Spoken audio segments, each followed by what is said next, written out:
কিন্তু মেয়ে ওই তো অঞ্জলি দিতে চলে যাবে।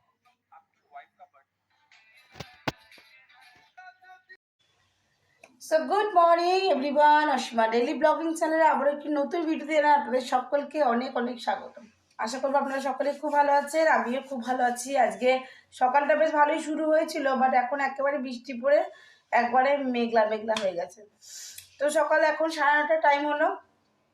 আমার ব্লগটা আমি এখন থেকে শুরু করছি, অবশ্যই সঙ্গে থাকবে, রাতেতে থাকবে।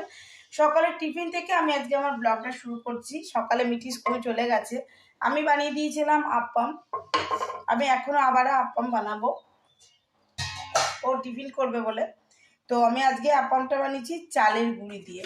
এই যে ব্যাটারটা, চালের গুঁড়ি, বেসন আর সুজি এটা দিয়ে মিক্স আপ করেছিলাম। আজকে ভরপুর সবজি দেওয়া হয়নি, আজকে যেটা দিয়েছি সেটা হলো গাজর আর পেঁয়াজ আর চিলি ফ্লেক্স আর একটু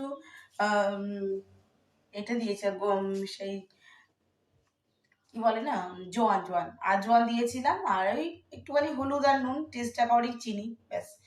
তো চলুন, অনেকক্ষণ ভিজে গেছে, তো আমি আপ্পামটা বানাবো, ঝটপট করে ফেলি, ও টিফিন করবে। তো অবশ্যই সঙ্গে থাকুন আর দেখতে থাকুন আমার আজকে ব্লগটা, যেটা আমি কন্টিনিউ করব। তো দেখুন, আমি এখানে আপ্পামের প্যান বসিয়ে দিলাম, আর প্যানে ভালো করে তেল ব্রাশ করে দিয়েছি। আমি এখন তেলটা ব্রাশ করার পরে এটা একটু হিট হয়ে যাক, তারপরে আমি ব্যাটারটা দেবো। হ্যাঁ, আমি কিন্তু প্যানে এখানে ব্যাটার দিয়ে দিয়েছি, অল্প অল্প করে আপনাকে সমস্তগুলোতে ব্যাটার দিয়ে দিতে হবে। আমি এই যে দিচ্ছি, তারপর আমি এটা একটু স্টিম হতে দেবো ঢাকা দিয়ে। সকালে মিঠি টিফিন খেয়েও গেছে, প্লাস টিফিনে নিয়ে গেছে।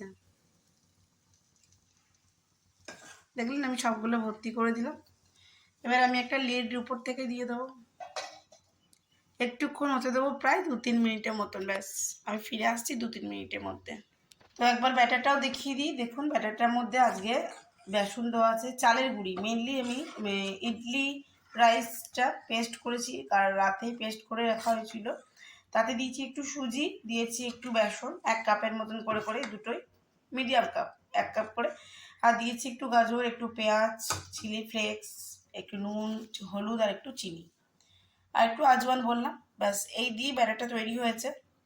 তো এখন এটা হতে দিয়েছি, আর আঁচটা দেখুন মিডিয়াম করা আছে।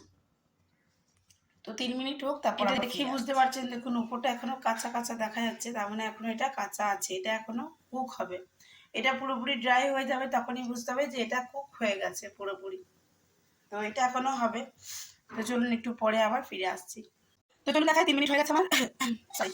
তো দেখুন, আমি আগে তখনও দেখালাম, এখন আপনাদেরকে কাছ থেকে দেখাচ্ছি। এইভাবে টাচ করবেন, আঙুলে লাগবে না, তাহলে বুঝতে পারবেন আপনার হয়ে গেছে তৈরি, আপন রেডি, ঠিক না? তো চলুন আমি একটু বলে দেখুন, একেবারে কিন্তু তেল নেই, জাস্ট একটু ব্রাশ করেছিলাম।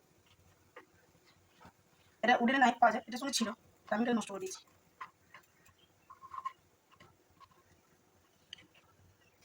এইভাবে হালকা হালকা করে উল্টে দিতে হবে, আর প্রচন্ড সফট, দেখে বুঝতে পারছেন।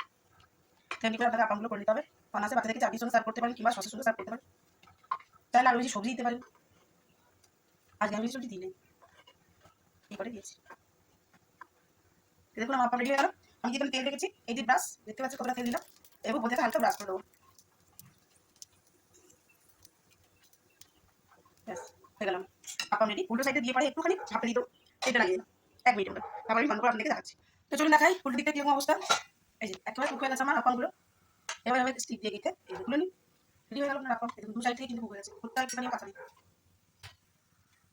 তো সকাল সকাল বাচ্চাদের জন্য হেলদি একটা টিফিন আমি আপনাদের সঙ্গে শেয়ার করে নিলাম, এবং সঙ্গে কন্টিনিউ থাকবেন। আমি আজকে সারাদিন ব্লগটা শেয়ার করবো।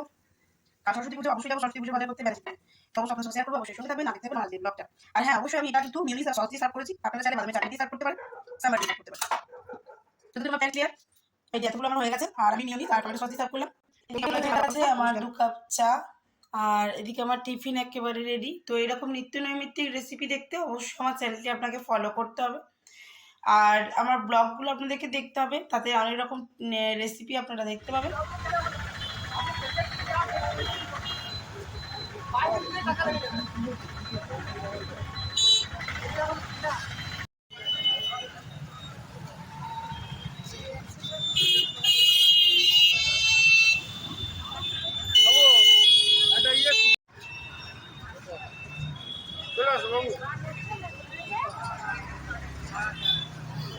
আমার ঠাকুর নেওয়া হয়ে গেছে।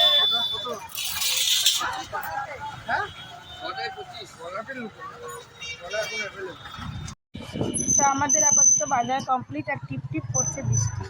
তো চলুন বাকি দর্শকর্ম বাজারটা করে দিই। ঠাকুরের মুখ কাল দেখা, ঠাকুর পাচ্ছি।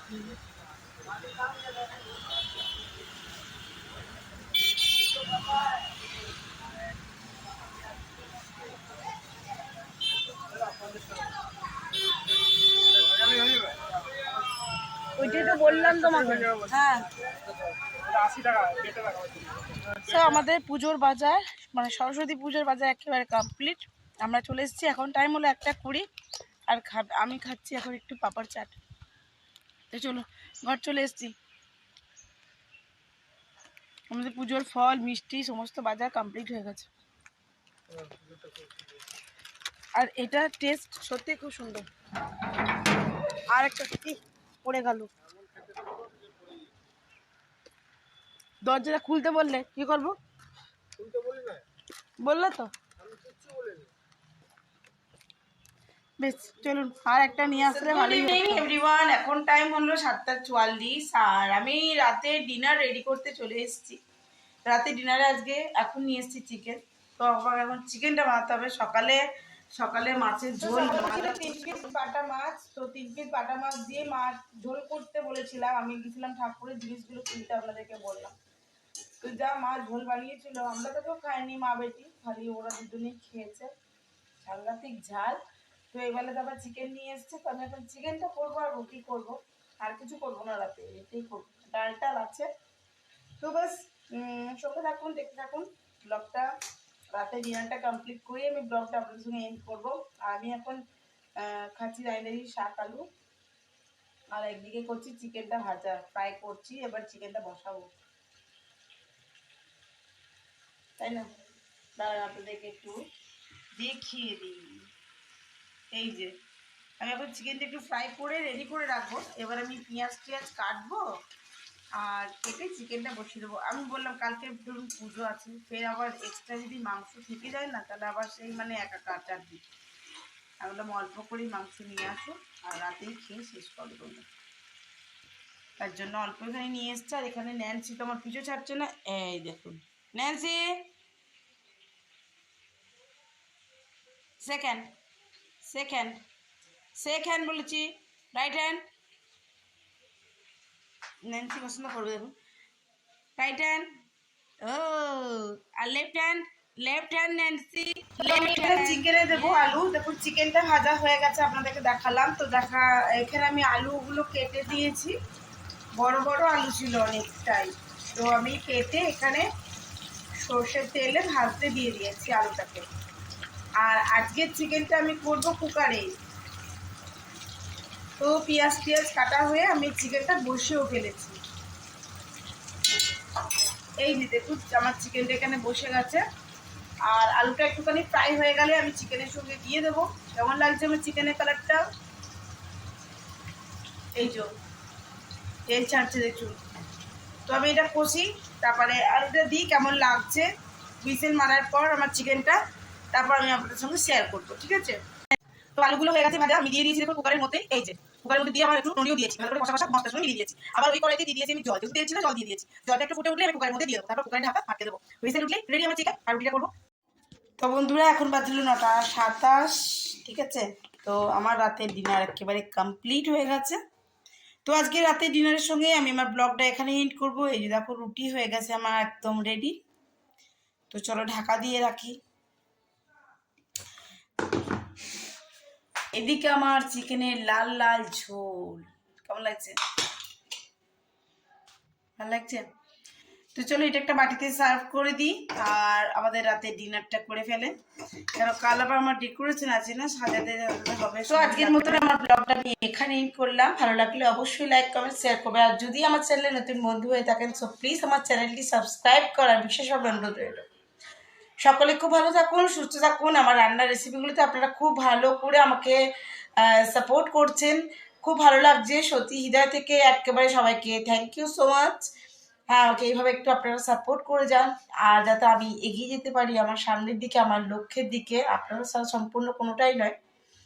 তো আজকের মতন এইটুকুই আমার বকবক, আবার একটি নতুন ভিডিও দেখা হবে, ততক্ষণের জন্য বিদায়। সকলকে আগাম সরস্বতী পুজোর অনেক অনেক শুভেচ্ছা রইল। বাগদেবীর আরাধনা সকলেই করুন, মা সকলের বুদ্ধি, বিবেক, বিবেচনা সবটুকু যেন সবটা ঠিকঠাক করবে আশা করব।